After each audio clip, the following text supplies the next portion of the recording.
Jai Hind. Today we are on the portal of I am still human. और ये सब भारत के youth की एक डिमांड थी कि ब्रिगेडियर कुशाल ठाकुर साहब जिन्होंने हमारे देश के लिए इतना मान और सम्मान बढ़ाया है, कारगिल के युद्ध के अंदर में brigadier Kushal Thakur YSM CO साहब थे 18 ग्रेनेडियर्स के। और इस यूनिट ने एक ऐसा इतिहास बनाया है जो दुनिया में कहीं देखने नहीं मिलता है। 52 गैलेंट्री अवार्ड्स, एक परमवीर चक्र, 2 महावीर चक्र, अद्भुत ही एक टोली थी 18 ग्रेनेडियर्स की, और अद्भुत ही उनके commander tiger brigadier Kushal Thakur आप सबकी डिमांड के ऊपर में, रिक्वेस्ट के ऊपर में हमारे सामने में हैं। और मैं वेलकम करता हूं ब्रिगेडियर कुशाल ठाकुर आपका आई एम स्टिल ह्यूमन के ऊपर में। और आज 21st एनिवर्सरी है उस जीत की, उस कार्य की, उस साहस, शौर्य और बलिदान की जिसको अपने कर्मों से आपने लिखा है। आपका बहुत बहुत तहे दिल से वेलकम। धन्यवाद जनरल गुरमीत। जय हिंद एंड तगड़ा रहो। इनफैक्ट ब्रिगेडियर कुशाल ठाकुर और मैं, लेफ्टिनेंट जनरल गुरमीत सिंह, हम दोनों इकट्ठे ही बड़े हुए हैं। एक ही टाइम पर हमारी दोनों की यूनिट ने इकट्ठे ही बहुत काम किए हैं। हम इकट्ठे ही ऑपवन में थे, हम लोग सिकंदराबाद में भी थे, और न जाने कई कई जगह के ऊपर में इकट्ठा देश के कार्य किया है, देश की सुरक्षा और सेवा के लिए। मैं आपको ब्रिगेडियर कुशाल ठाकुर, आपसे बात करके इतना मजा आता है, इतना एक कॉन्फिडेंस आता है कि मेरे सामने में अभी ऐसा टाइगर है, ऐसा शेर है जिसने ये इतिहास लिखा। ये जो 30 जून से जो 4 जुलाई का जो समय था, आपको उसकी क्या अभी भी, मतलब आपके दिमाग में, आपके तो डीएनए के अंदर में वो है, आप उसको कैसा फील करते हैं? देखिए, आज इस पूरे वाकयात को और इस युद्ध को 21 साल हो गए हैं, और मुझे लगता है कि जब तक अंतिम सांस है वो वाकयात हमेशा जहन में रहेंगे। और जैसे कि आपने कहा कि 52 वीरता पुरस्कार तो मिला, लेकिन इस योगदान के लिए मेरी यूनिट के 2 अधिकारी, 2 जेसीओ साहिबान और 21 जवान जो है उनके अपने प्राणों की आहुति जो तोलोलिंग ऑपरेशन था उसमें देनी पड़ी, और 9 जवानों को जो टाइगर हिल का ऑपरेशन था उसमें देनी पड़ी। और मुझे उन रणबांकुरों पे, उन योद्धाओं पे, उन बहादुर जवानों पे बहुत गर्व और गौरव है उनके शहादत को। मैं आज नमन करता हूं कि आपके माध्यम से जो वो पल हैं आज वो अपने युवाओं के साथ और अपने देशवासियों के साथ आपके माध्यम से साझा कर रहा हूं। और आपने कहा कि वो क्या पल था, जो लड़ाई थी, आप तो जानते ही हैं कि वो द्रास सेक्टर में भी हुई, कारगिल के सेक्टर में भी हुई, बटालियन सेक्टर में भी हुई। मेरी बटालियन 18 ग्रेनेडियर्स को जो द्रास का सेक्टर था, और सबसे जो वहां पे सामरिक महत्व से सबसे जो ऊंची चोटियां थी, तोलोलिंग और टाइगर हिल, उनको कब्जा करने का मौका मिला, और भारत के जो हमारा झंडा है, राष्ट्रीय झंडा है, उसको फहराने का मौका मिला। और तोलोलिंग, जैसे आपको मालूम है, 16,000 के आसपास की ऊंचाई पर स्थित है। टाइगर हिल तकरीबन 17,000 की हाइट पे स्थित है। और जैसे मैंने कहा कि जो नेशनल हाईवे है आपका श्रीनगर से लेकर कारगिल और लेह को, इसको बाधित करता है, हमारे साजो सामान को बाधित करता था। तो इसलिए ये जरूरी था कि उनको वहां से हटाया जाए, इस रोड को खोला जाए, सियाचिन से दबाव कम किया जाए, और जो हमारा साजो सामान है वो ठीक तरह से आगे मूवमेंट हो। और ये बड़े गौरव की बात है और बड़े सौभाग्य की बात है, इन दोनों चोटियों पर मुझे 2 राजरिफ और 8 सिख के साथ मिलकर कंधे से कंधा मिलाकर इन दोनों चोटियों पे कब्जा करने का मौका मिला। जनरल गुरमीत, ब्रिगेडियर कुशाल ठाकुर, ये भावुक समय है, और भारत ने, हमारे भारतीय सेना ने 527 सैनिकों ने अपने प्राणों की आहुति दी, 1363 इंजर्ड हुए, और आखिर में जीत हमारी हुई। जब आप वहां पहले पहुंचे, क्योंकि पाकिस्तान ने एक बहुत बड़ा धोखा दिया था, उनकी एक बहुत बड़ी भूल थी जो उन्होंने ये हिमाकत की, तो जब आप वहां पे पहुंचे तो उस वक्त में क्या हालत थी? इससे मैं थोड़ा पहले जाऊं तो मेरी यूनिट 18 ग्रेनेडियर्स ये कश्मीर वैली में जो वहाँ के आतंकवादी हैं, जो मिलिटेंट्स हैं, टेररिस्ट हैं, उनके साथ लोहा ले रही थी। हम वैली में थे। क्योंकि मेरी यूनिट सबसे नजदीक थी, तो सबसे पहले ये 16 मई 1999 को हुक्म मिला कि आप जो है दराज सेक्टर में जल्दी से जल्दी पहुंचे। और हम 18 तारीख को हमारी यूनिट वहां पर पहुंच गई। और उस टाइम हालात बहुत मुश्किल हालात थे, क्योंकि इंटेलिजेंस का पता नहीं चल रहा था कि where we have been hit. और बहुत हेलीकॉप्टर्स की रिकॉनेसेंस चल रही थी, दुश्मन की तरफ से आर्टिलरी फायर भी आ रहा था, और बहुत सिचुएशन साफ नहीं थी कि कितने आतंकवादी या उनके मुजाहिदीन हैं या रेगुलर्स हैं, वो कौन घुस के आए। तो एक अफरा तफरी की हालात थी जब हम शुरू में गए। और सबसे पहले जो टास्क जब मैं दरास में पहुंचा, मेरी यूनिट को ये दिया गया कि आप जल्दी से जल्दी जो है तोलोलिंग जो है जल्दी से जल्दी इसको कब्जे में करेंगे। और मुझे यही बताया गया है कि 5 से 6 के आसपास मुजाहिदीन हैं, और हम तो नीचे मिलिटेंट से लड़ ही रहे थे, तो हमें लगा 5-6 आतंकवादियों को भगाने में कोई प्रॉब्लम नहीं है। तो इसलिए सबसे पहली लड़ाई जो है वो तोलोलिंग की थी, और ये लड़ाई मैंने 22 मई को शुरू की, और इसके ऊपर 12 और 13 जून की रात को हमने विजय हासिल की टूर राजरीफ के साथ मिलकर। बहुत कठिन लड़ाई थी, सबसे पहली लड़ाई थी, और सामरिक दृष्टि से बहुत महत्वपूर्ण लड़ाई थी। और इस समय में ना तो हमारे पास आर्टिलरी बहुत ज्यादा थी, ना एक्लेमेटाइजेशन का समय था, ना दूसरा जो कि वहां पे हाई एल्टीट्यूड का जो साजो सामान जो चाहिए होता है एक यूनिट को, वो भी हमारे पास उस समय पे नहीं था। पर उस सब के बावजूद 24 दिन लगातार रात दिन होने के बाद बहुत कठिन हालात में हमने तोलोलिंग के ऊपर कब्जा किया। ये चुनौती बहुत ज्यादा थी। जो पाकिस्तान के इंट्रूडर थे वो हाइट्स के ऊपर बैठे हुए थे।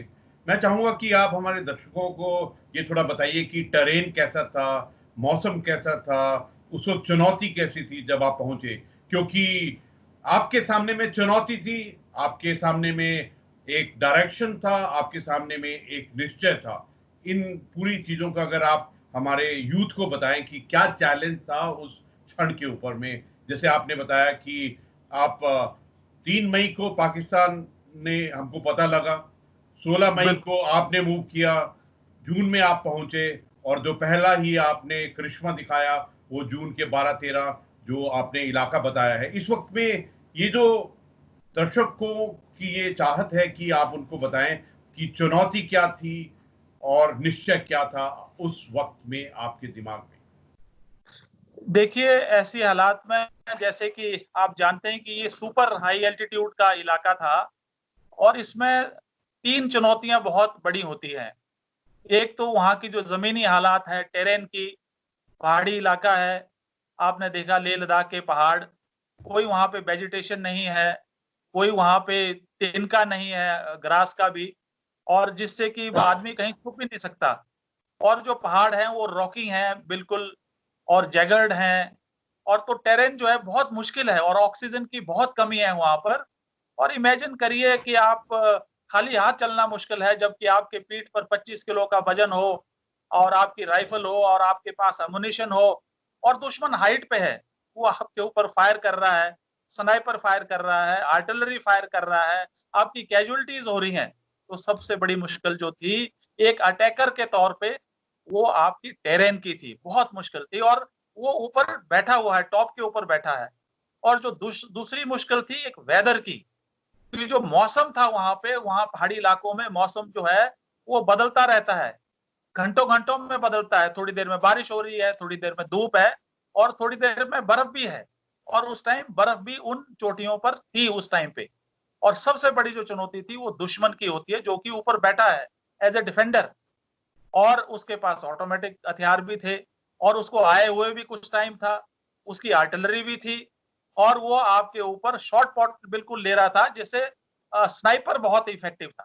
तो ये चुनौतियां मैंने बताया टेरेन की, वेदर की, एनिमी फायर की, और ये बहुत ज्यादा चुनौतियां थी और इससे ताल्लुक रखती है जो कैजुअलिटीज होती हैं ऐसे टेरेन में फायर के अंडर उनको इवैक्यूएट जो करना है, वापस जो लाना है, बहुत मुश्किल होता है। और ऐसे भी हालात आए, कैजुअलिटीज को हमको जब दिन को हो जाती थी तो वहीं छोड़ना पड़ता था, क्योंकि अगर आप उनको उठाएंगे, क्योंकि एक कैजुअलिटीज को उठाने के लिए तकरीबन आपको 7-8 जवान चाहिए होते हैं। तो ऐसे में हम फिर कैजुअलिटीज को केवल रात को ही इवैक्यूएट करते थे, तब तक बहुत सारा खून बह जाता था और हो सकता था कईयों को हम बचा भी ना पाए हों।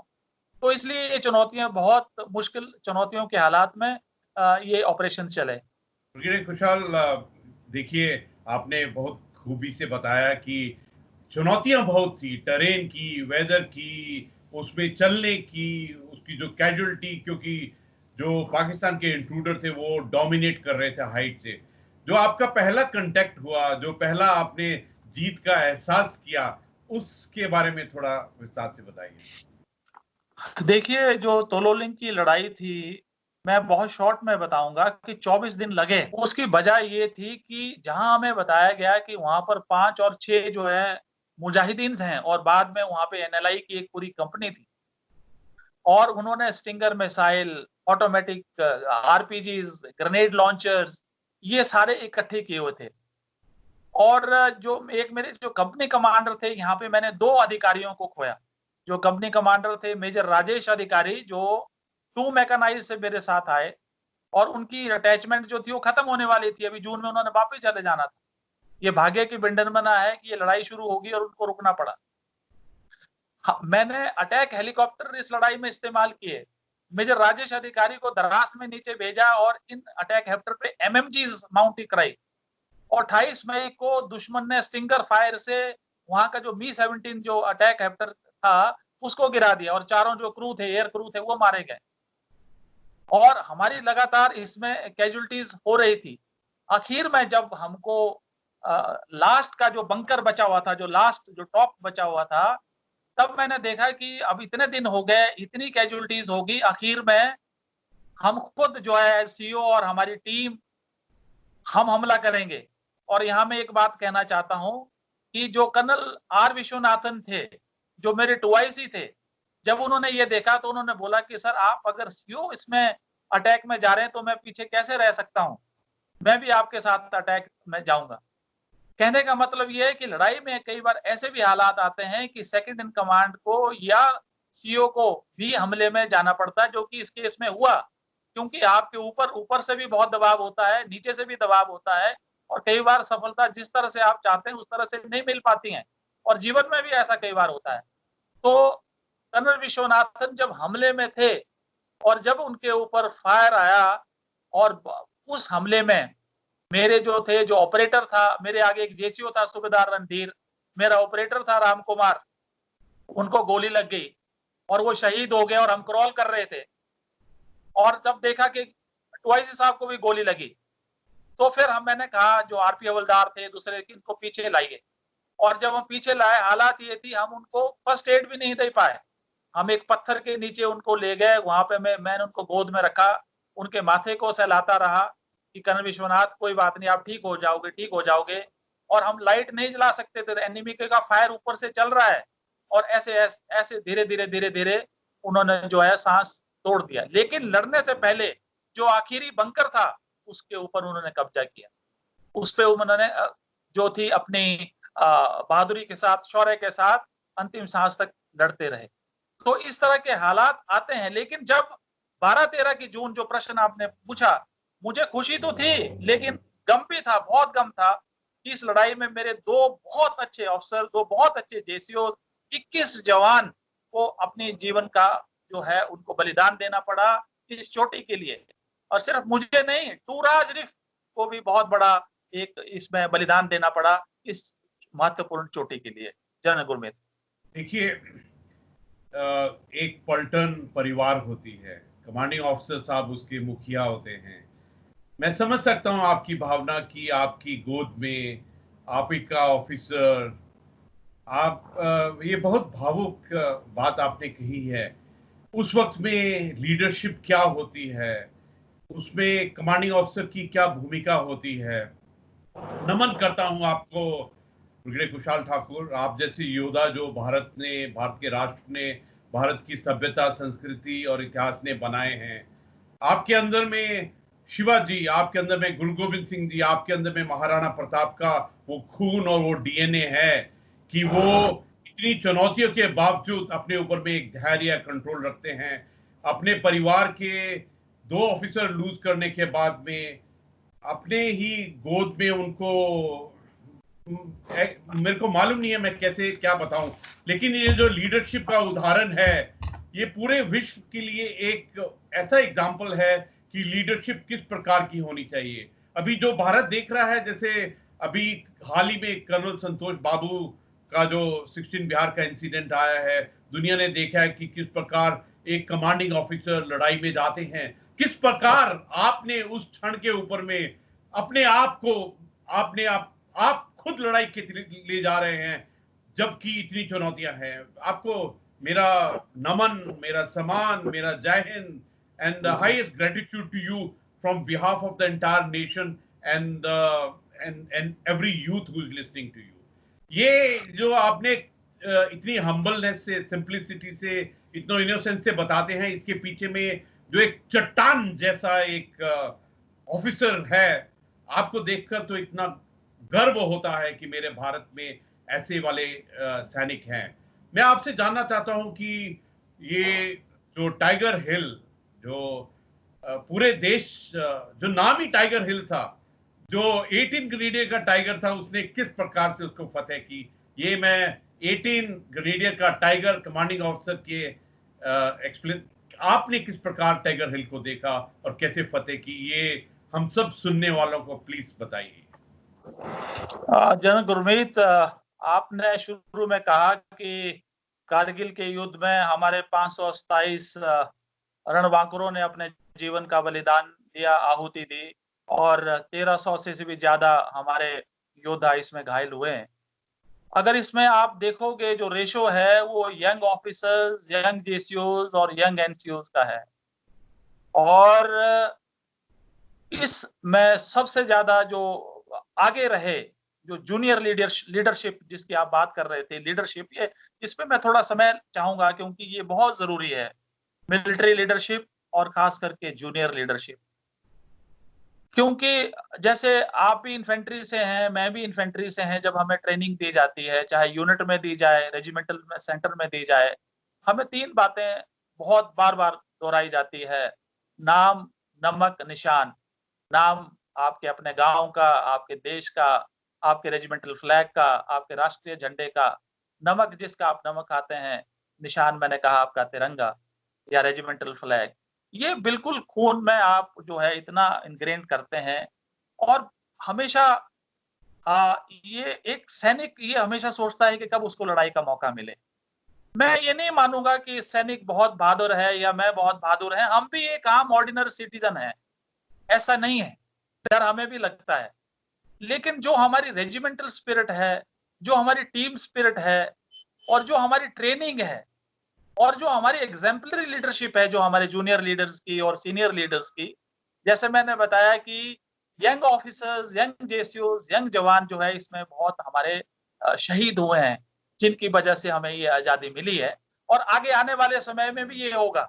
इसलिए जो युवा इस कार्यक्रम को सुन रहे हैं, कि ये जिम्मेवारी युवाओं पे ज्यादा आ जाती है, और जिसके पीछे हमारी रेजिमेंटल स्पिरिट, हमारी ट्रेनिंग और हमारी जो मोटिवेशन है, वो इसका मेन कारण है।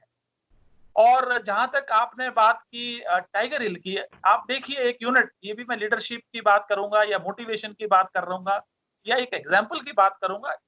25 बहादुर जवानों को खोने के बाद, और टाइगर हिल के लिए जब जीओसी 8 माउंटेन टीम ने मुझे टास्क दिया कि टाइगर हिल के लिए 18 ग्रेनेडियर जाएगी और 3 और 4 जुलाई को आप हमला करेंगे, मैं विश्वास से कह रहा हूं कि जब मैंने हालांकि तोलोलिंग की लड़ाई में मेरे बहुत कठिन परिस्थितियां थी, टाइगर हिल के लिए मेरे पास सब कुछ था, मेरे पास बोफर्स थी, मेरे पास काफी अम्युनिशन था, मेरी तैयारी थी, रिकॉनेसेंस में कर पाया, मेरी प्रेपरेशन थी, मुझे कोई कमी नहीं थी। टाइगर हिल 120 फायर यूनिट्स मेरे पास।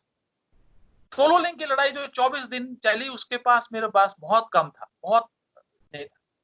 लेकिन कैजुअलिटीज बहुत थी। मेरे दिमाग में कहीं ये था कि ऐसा ना हो कि और मैं कैजुअलिटीज मुझे वहां पे सहनी पड़ी।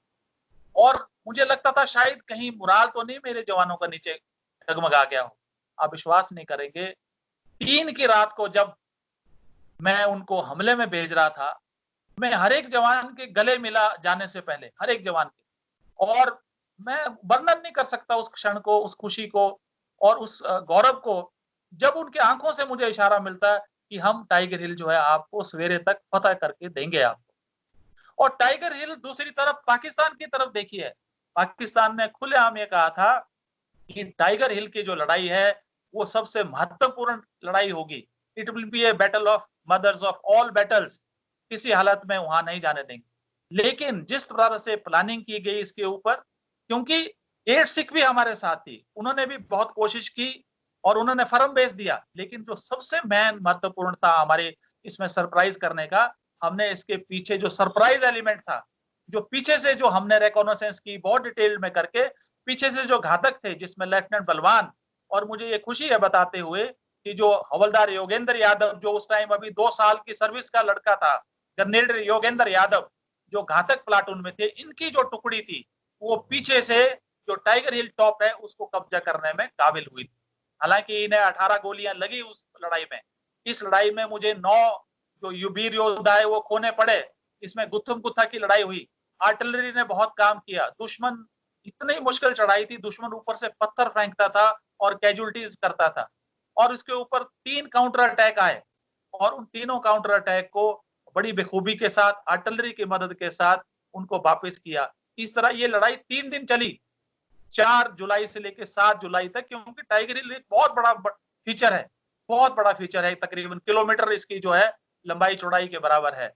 तो पूरी मॉपिंग अप करके इस तरह पूरे टाइगर हिल को 4 को जो है हमने टॉप को कब्जा किया और पूरे टाइगर हिल को हमने 7 जुलाई तक कैप्चर किया। और उसके बाद एक बहुत बड़ा काउंटर अटैक हुआ है जिसमें कि इनके जो एसएसजी के कमांडो थे पाकिस्तान के, कैप्टन कमाल शेर और एक शेर खान, ये दोनों इसमें मारे गए। उनकी बहुत कैजुअलिटीज हुई, 8 सिख की बहुत कैजुअलिटीज हुई, लेकिन जो काउंटर अटैक उन्होंने जो का जवाब, जो मुंह तोड़ जवाब दिया, जिसकी वजह से जो है टाइगर हिल जो है टॉप पे वो ऊपर सीधा नहीं पहुंच सके। तो इसमें सबका योगदान है, एक बहुत बड़ा पराक्रम है, शौर्य है, ट्रेनिंग है, एक जज्बात है, इन सब मिलके से जो है लड़ाई जीती जाती है।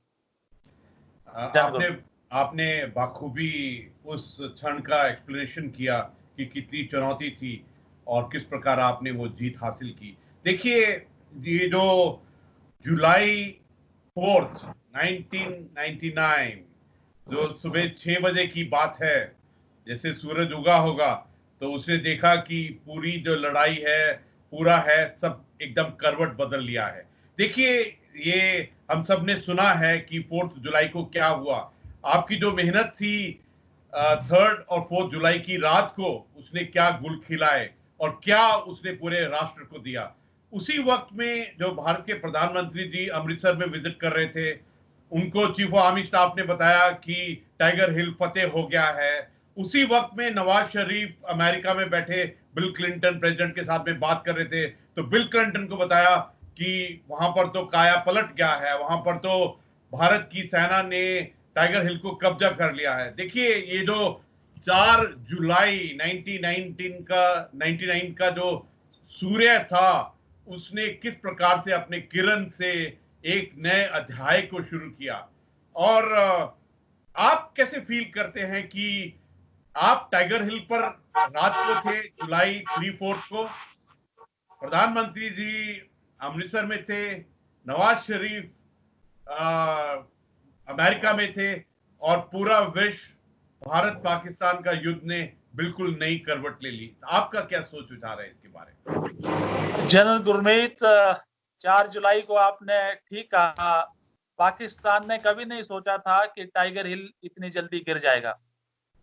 नवाज शरीफ जो तत्कालीन प्रधानमंत्री थे, तो सबसे पहले उन्होंने पहली फ्लाइट बिल क्लिंटन की और अमेरिका की तरफ ली और जाकर उनकी गोद में बैठ गए। और वहां से हमारे प्रधानमंत्री अटल जी को वहां से मैसेज दिया गया कि ऐसे ऐसे पाकिस्तान के प्रधानमंत्री मेरे पास आए हैं और आप भी आ जाइए और इसके बारे में बात करेंगे। और वो तो आपको मालूम ही है मीडिया से कि प्रधानमंत्री जी ने क्या कहा। उन्होंने कहा कि जब तक मैं एक-एक को अपनी ज़मीन से नहीं भगा देता हूँ, तो ये लड़ाई बंद नहीं होगी। और आखिर में अपनी जान बचाने के लिए, अपना फेस बचाने के लिए उन्होंने अपने एक यूनिलैटरल सीज़ फायर जो है वो डिक्लेयर कर दिया टाइगर हिल की लड़ाई के बाद। और ये मैं कहूँगा इस पूरी लड़ाई में, कारगिल की लड़ाई में एक बहुत बड़ा टर्निंग पॉइंट, एक नया मोड़, स्ट्रैटेजिक जो एक टर्निंग पॉइंट जो है वो उसमें हुआ। और इसके 2 साइकोलॉजिकल मनोवैज्ञानिक जो एक मैसेज पूरे भारतवर्ष में गया, पाकिस्तान में गया। भारतवर्ष में हर घर-घर में खुशी की लहर, लोगों का जो आत्मबल है वो बढ़ा, सैनिकों का आत्मबल बढ़ा। और दूसरी तरफ पाकिस्तान की सेना का और देशवासियों का जो आत्मबल है वो गिरा। इसलिए एक बहुत बड़ा साइकोलॉजिकल लेवल पे, स्ट्रेटेजिकल लेवल पे और ऑपरेशन लेवल पे एक बहुत बड़ी जीत थी। और जहां तक व्यक्तिगत तौर पे मैंने कहा कि मुझे खुशी खुशी जरूर थी, लेकिन जिन परिवार के साथ आपने समय गुजारा हो, तो इस तरह जो मेरे 9 रणबांकुरे थे, जब मैं ऊपर गया, जब मैंने उनकी बॉडीज देखी, तो कहीं न कहीं दिल दहल जाता है। दिल किसी सोच में, उनके परिवारों के प्रति सोच में चला जाता है। और क्योंकि आखिर एक कमान अधिकारी के ऑर्डर्स पर मतलब ये कहीं किसी प्रोफेशन में, वर्ल्ड में किसी प्रोफेशन में ऐसा नहीं है कि आप हुक्म देते हो और वो जवान, और मुझे भी मालूम है उस हुक्म में आधे लोग इसमें वापस नहीं आएंगे। और वो जवान बिना हिचकिचाहट किए कि देश उसके परिवार की खबर लेगा, और मुझे मेरे कंपनी कमांडर ने, मेरे अधिकारी ने हुक्म दिया है, मैं आगे बढ़ूंगा। और जो कसम उसने उस तिरंगे की खाई उसको पूरा करते हैं। ये बहुत सोचने की बात है कि क्या जज्बा है, क्या जुनून है, ये क्या पागलपन है, कौन ऐसा कर सकता है। तो ये बहुत जरूरी है जन गुरमीत, जो देशवासियों को सोचना चाहिए कि हम अपने लोगों को रणबांकुरे कैसे बनाएं, अपने वीर योद्धा कैसे बनाएं। लड़ाइयाँ तो आज चाइना में आज हालात खराब है, पाकिस्तान के साथ हमारे हालात खराब है। इसी तरह मेरा ये कहना है कि ठीक है, टाइगर हिल पे विजय हो गई, तोलोलिंग पे विजय, हिस्ट्री हो गई, लेकिन आने वाले यूथ के लिए किस तरह से मोड़ा जाए कि भाई बिना आंख झपकाए हुए हमारे ऐसे वीर योद्धा हैं जो उस चोटी पे चढ़ जाएं बिना परवाह किए, अपने देश के लिए, अपने भारत माता के लिए। जनगुरु में ब्रिगेडियर कुशाल, मैं आपके परिवार 18 ग्रेनेडियर के जो लिविंग लेजेंड हैं, जो परमवीर चक्र योगेंद्र जी हैं, और जो जिनको महावीर चक्र प्राप्त हुआ, मेजर राजेश सिंह अधिकारी और लेफ्टिनेंट बलवान, इनके ये आपके जो प्यारे बच्चे हैं, आपके परिवार का जो प्यारा इतना इम्पोर्टेंट हिस्से हैं, इनके थोड़ा व्यक्तित्व के बारे में बताइए कि ये किस प्रकार के सैनिक हैं, क्या योद्धा हैं, इनमें क्या पूरा यूथ सीख सकता है इन तीनों से। देखिए, मैं एक-एक करके बात लेता हूँ। सबसे पहले बात करता हूँ मेजर राजेश अधिकारी की, जिन्हें महावीर चक्र से सम्मानित किया गया। ये 2 मैक के ऑफिसर थे और मैंने बताया अटैचमेंट होने के बाद वापस जाने वाले थे, और इनकी शादी तकरीबन 1 साल पहले हुई थी। और ये हमले में थे 29 और 30 की रात को, मई में। और नीचे से खत आया इनकी वाइफ किरण का, और वो खत इनको दिया और उसी रात को इन्होंने हमले में जाना था, और इन्होंने वो खत नहीं पढ़ा। ये कहता है कि जब सवेरे तोलोलिंग में मैं विजय हासिल करूंगा, बड़े इत्मीनान से इस लेटर को पढ़ूंगा अपने पत्नी के। वो इस लेटर को नहीं पढ़ पाए। हमले के दौरान मैंने इनसे बात करनी चाहिए 29 और 30 की रात को, जब हमला चल रहा था, तो बहुत फायरिंग हो रही थी, मैं सुन रहा था आवाज सारी। इनसे तो मेरी बात नहीं हो सकी, लेकिन इनका ऑपरेटर था राजेंद्र, जिससे मैंने बात की कि बेटा कंपनी कमांडर साहब से बात कराओ। तो उन्होंने कहा कि साहब मैं आपसे उनकी बात नहीं कराता हूँ, वो गुत्थम गुत्थम की लड़ाई में है, मेरे से सिर्फ 3-4 मीटर दूर है, पर वो गुत्थम गुत्थम की लड़ाई में मैं नहीं कर सकता। और इतने में मुझे ये जो राजेंद्र जो मेरे से बात कर रहा था, इसको गोली लगी, और मेरे से बात करते करते मुझे इतना ही शब्द आया, ओ माँ। और उसके बाद जो है वो टेलीफोन जो है, जो सेट था, वो हंग हो गया। मैं उनसे आगे बात नहीं कर पाया। ये क्षण, ऐसे कुछ क्षण है जो मेरे आज भी मेरे मन में है। और मेजर राजेश अधिकारी ने जो वहां पे काम किया कंटिन्यूअसली, नीचे हेलीकॉप्टर में आए, एमएमजी फायर किया, अपनी पत्नी का लेटर कहते हैं मैं बाद में पढ़ूंगा, और उसके बाद भी हमले में गए और हमको इनको खोना पड़ा। वो लेटर जब उनकी बॉडी वापस चली गई, तो उस बॉडी के साथ वो लेटर वापस चला गया। जहां तक कर्नल जो आर विश्वनाथन थे, जिन्हें वीर चक्र से सम्मानित किया गया था, ये स्टाफ कॉलेज थे, सब कोर्सेज में डिस्टिंक्शंस थे। ये एक बहुत अच्छे अफसर थे और हम जब वैली में थे, जब आतंकवादियों के विरुद्ध करते थे, हम दोनों एक छोटे भाई बड़े भाई की तरह साथ-साथ रहते थे। सारे ऑपरेशंस में हम साथ रहते थे, एक दूसरे को कोऑपरेट और गाइड करते थे। और देखिए इनको क्या जरूरत थी हमले में जाने की? वही तो मैं पूछना चाहता हूँ, वही जिसकी मैं बात कर रहा हूँ। क्या था इनको कि नहीं, हमें जिस तरह की सफलता नहीं मिल रही है, अभी मुझे मेरे सीईओ के साथ मैं एज़ ए 2IC साथ जाऊँ और उन्होंने जवान गवाई। उनको क्या खतरा नहीं मालूम था? खतरा मालूम, तो ऐसे को मैं सलाम करता हूँ। अब बात की आपने जो हमारा वीर योद्धा है योगेंद्र यादव, कारगिल की मैं इनको पहले से नहीं जानता था, लेकिन तोलोलिंग की लड़ाई में मैंने देखा एक लड़का बड़ी मेहनत से काम कर रहा है, उसके कपड़े फट चुके हैं और पूरा नीचे से जो है सामान जो है, अम्युनिशन जो है, जितना भी लॉजिस्टिक सामान है उसको ऊपर ला रहा है तोलोलिंग की पढ़ाई में कंटिन्यूअसली। और जब मेरे घातक जो की कैजुअलिटीज तोलोलिंग की लड़ाई में ज्यादा हुई, तो मैंने उनके उसको कहा लेफ्टिनेंट बलवान को कि इस लड़के को आप घातक में लो। ये लड़का मुझे बहुत अजीब लगता है, इसमें बहुत अलग से जो एक सैनिक के गुण है वो अलग।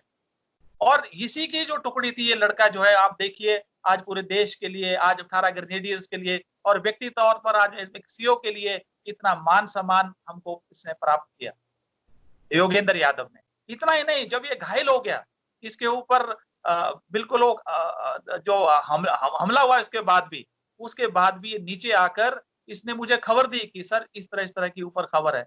18 गोली तकरीबन इसको लगने के बाद भी ये बिल्कुल, जब मैंने इसके बात की, जब ये मेरे पास पहुंचा, जब इसको हम इवैक्यूएट कर रहे थे, तो इवैक्यूएट करने से भी मना किया। लेफ्टिनेंट बलवान जो इसके टीम लीडर थे, जो घातक प्लाटून कमांडर थे, उनको चोट लग गई, उनको इंजरी लग गई। उन्होंने मना कर दिया, मैं इवैक्यूएट नहीं होऊँगा, उनके उंगली में चोट लग गई। उन्होंने मना नहीं किया। तो ये देखिए ये क्या चीज़ है, तो ये जुनून क्या चीज़ है और ये ऐसा क्यों है? तो मैं तो जितनी बार भी इनको नमन करूँ, जितनी बार भी इनको याद करूँ, जितनी बार भी एज़ सीईओ इनके बहादुरी के बारे में बात करूँ, मैं अपने आप को खुद गौरवान्वित महसूस करता हूँ। जन गुरमीत। आपका परिवार 18 ग्रेनेडियर्स, हमको गर्व है इस परिवार के ऊपर में। और क्या आपके परिवार के सदस्य, क्या वीर योद्धा हैं जो राष्ट्र के लिए नाम नमक और निशान के लिए, जो अपने कमांडिंग ऑफिसर के हुक्म के लिए अपने प्राणों की आहुति दे देते हैं। ये बिल्कुल अलग ही परिवार है और इसी परिवार का एक उदाहरण है जो हम सब राष्ट्र के भारतीय हैं, भारत राष्ट्र के। हमारे लिए एक आपका परिवार 18 ग्रेनेडियर एक बहुत ही ऊंचे दर्जे का एक एग्जाम्पल है। देखिए, आपने बहुत सुंदर कहा कि जो आखिर शब्द थे, जो ऑपरेटर थे, जो राजेश साहब के ऑपरेटर, उन्होंने आखिरी शब्द अपनी माँ को याद किया। अभी हाल ही में जब 3 जुलाई को भारत के प्रधानमंत्री लेह में गए थे, तो 11,000 फीट में कहा था कि जब भी बात होती है भारत सुरक्षा की, तो 2 माँओं की याद आती है। एक भारत माता और दूसरी वो माँ जिसने जो एक सैनिक को जन्म देती है। और एक कितना भावुक समय होता है ये, हम सब पहचानते हैं। मैं ये खुशहाल आपसे ये पूछना चाहता हूँ कि आपकी यूनिट में जो इंजर्ड थे, जो वीरांगना हैं और जो उनके परिवार हैं, ये तो हमारे पूरे भारत का परिवार है, पूरे सेना का परिवार है। इनको प्लीज हमारी तरफ से एक जय हिंद, मान सम्मान और बहुत हमारी तरफ से समूचे भारत की तरफ से इनको एक बहुत सम्मानपूर्ण जय हिंद जरूर कहिए, क्योंकि आपके साथ में तो ये सब टच में है और आप उनसे बात अवश्य करते होंगे अभी भी। बिल्कुल, बिल्कुल वो तो परिवार है, परिवार रहेगा। और वो बच्चे और बच्चियाँ जो हाल ही 1 साल और बस जो उसमें पैदा हुई थी लड़ाई के बाद में, मुझे खुशी है कि ज़्यादातर जितने भी जो विधवाएँ थी या परिवार था, जब भी उन बच्चों की शादियाँ हुई, बच्चों की या बच्चियों की, हमेशा उन्होंने हमें बुलाया है। और आज भी बहुत सारे परिवारों से हम टच में हैं। और अब जबकि समय काफ़ी निकल चुका है, आज वो खुश हैं, आज वो कुछ हालात में पूरी तरह तो नहीं भूल पाते, लेकिन कुछ हालात में जो उनके गम हैं, वो कम हुए हैं। और अच्छी बात मेरे लिए यही है कि हमारे लिए आज भी वो व्हाट्सऐप से, फेसबुक से, टेलीफ़ोन से गपशप लगा के कभी न कभी उन लम्हों के बारे में, उनके बारे में बिल्कुल एक संपर्क उनके साथ है। और मेरा नहीं ख़्याल है ऐसा ऐसा जो संवाद है, किसी भी प्रोफ़ेशन में रहता होगा। ब्रिगेडियर कुशाल, हमारे जो सुनने वाले हैं इनका जो फीडबैक है वो यही है कि पूरा राष्ट्र, पूरा समाज, हर भारतीय उनके साथ में है और ये भारत राष्ट्र का एक प्रण है कि वो अपने सोल्जर्स को, वेटरन्स को और मार्टियर्स को कभी नहीं भूलेंगे।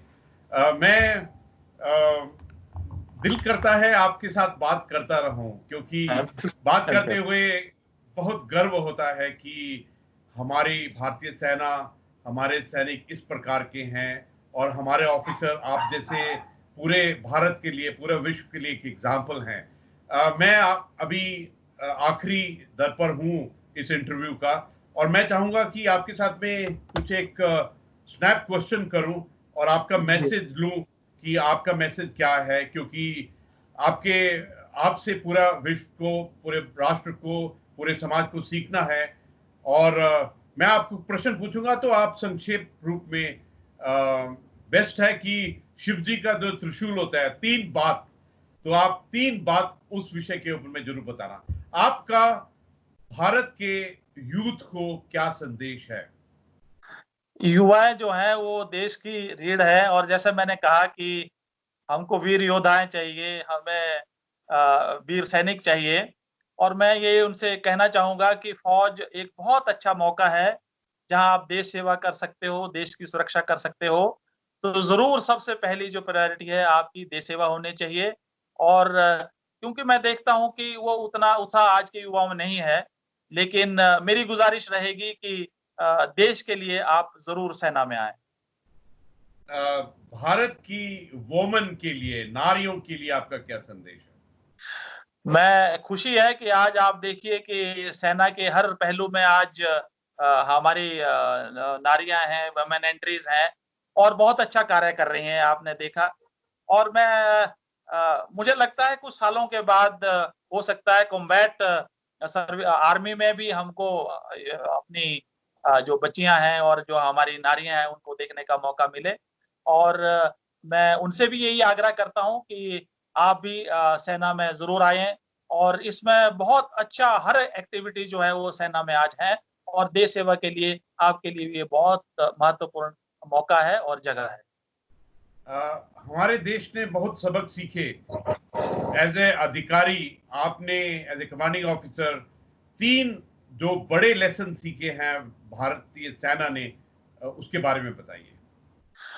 देखिए मेरा सबसे पहला है कि you have to lead by example क्योंकि वो कहते हैं कि लड़ाई में ऑर्डर देने से लड़ाई नहीं होती।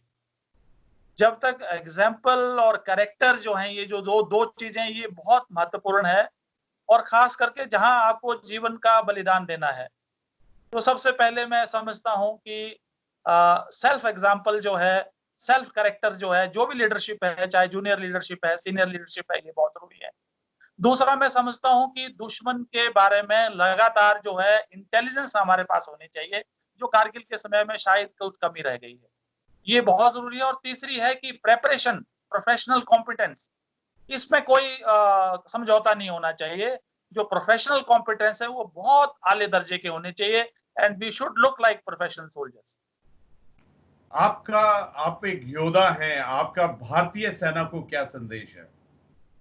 ने भारतीय सेना एक अच्छा काम कर रही है और सब धर्म, जाति, वर्ग और रीजनलिज्म से दूर है। ये बहुत हमारे लिए गर्व की बात है।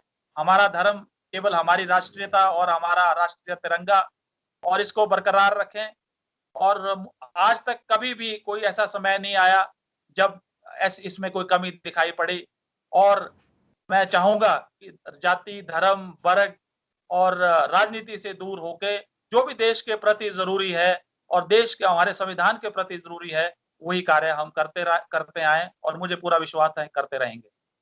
आपका भारत के रक्षा मंत्री जी को क्या संदेश है?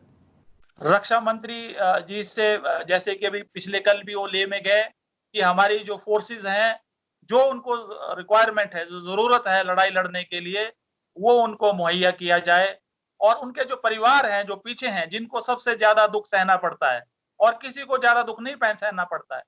आज जहाँ की उनके आंगन का जो सूनापन है, उनके जो प्रॉब्लम्स है, उनके बच्चों की जो प्रॉब्लम है, उसमें जरूर ध्यान दें, ताकि जब वो वीर सैनिक आगे हुक्म पे जाए, उसे लगे कि मेरा देश और मेरे देशवासी मेरे परिवार की देखभाल करेंगे। लास्ट बट वन, आपका भारत के प्रधानमंत्री जी को क्या संदेश है? प्रधानमंत्री जी को मैं मुबारकबाद देना चाहता हूँ। लड़ाई या सेना तभी काम करती है जब पॉलिटिकल विल होती है, और वो जो पॉलिटिकल विल जो है, आपने चाहे हमने पाकिस्तान के अंदर घुसपैठ कर अंदर जाके उनको मारा है, चाहे अभी चाइना के आगे हमने आंखें बिल्कुल उसके आंखें से आंखें मिला के उसका सामना कर रहे हैं, और इसी तरह मैं चाहूंगा कि ये विल पावर जो है वो बनाई जाए। अगर पॉलिटिकल विल पावर है तो मिलिट्री हमेशा जीतेगी। आखिर में इस क्षण में जो 21 साल हो गए हैं कारगिल युद्ध को, आपका हर भारतीय को क्या संदेश है? मेरा केवल यही संदेश है कि जब जब भी ये मौके हैं, ये तो बहुत मुश्किल है हर रोज उनको याद किया जाए, लेकिन जब जब भी ये मौके हैं, कारगिल का है, विजय दिवस है, या जब जब भी है, जरूर उनको नमन करें, उनको श्रद्धांजलि दें। उनके परिवार को अच्छा लगेगा, बाकी उनके रिश्तेदारों को अच्छा लगेगा, और इससे सबसे अच्छा यही लगेगा कि नौजवान जो हैं वो प्रेरित होंगे और देश सेवा के लिए आगे आएंगे। ब्रिगेडियर कुशाल ठाकुर, मैं आपका बहुत धन्यवाद करना चाहता हूं, जो आई एम स्टिल ह्यूमन के फाउंडर हैं मिस्टर विवेक, उनकी तरफ से और हमारे सब श्रोताओं की तरफ से जो उनका उनका आपको बहुत थैंक यू और ग्रेटिट्यूड कि आपने समय निकाला और हम सब से बात की। और मेरे लिए पर्सनली हम दोनों एक बड़ी की तरह रहे हैं, इकट्ठे बड़े हुए हैं भारतीय फौज में और कई मौके मिले इकट्ठा काम करने के लिए। मेरे को पर्सनली बहुत गर्व है आपके ऊपर में कि आप में जो इनोसेंस है, आपके अंदर में जो सिंप्लिसिटी है, आपके अंदर जो हम्बलनेस है एक तरफ, और आपके अंदर में जो वेलर, करेज और ब्रेवरी है। मेरे को मान है कि मेरा जो बड़ी है ब्रिगेडियर कुशाल ठाकुर इस तरह का है और पूरे भारत के लिए एक एग्जाम्पल है। मेरे को आज आत्मा के स्तर के ऊपर में, चित्त और चेतना के स्तर के ऊपर में आज बहुत खुशी है और भगवान का मैं शुक्रगुजार हूं कि एक मौका दिया है आपसे ये वीडियो कॉन्फ्रेंस करने का। आपका बहुत बहुत धन्यवाद और जय Hind. General Gurmeet, ours is a relationship thicker than the blood, और जो प्यार और स्नेह आपने और जो शब्द कहे उसके लिए बहुत बहुत धन्यवाद। और मुझे विचार और अपना जो अनुभव है आप लोगों से साझा करने के लिए मैं बहुत आभारी हूँ तहे दिल से, और आपका बहुत बहुत धन्यवाद। जय हिंद। जय हिंद। Thank you.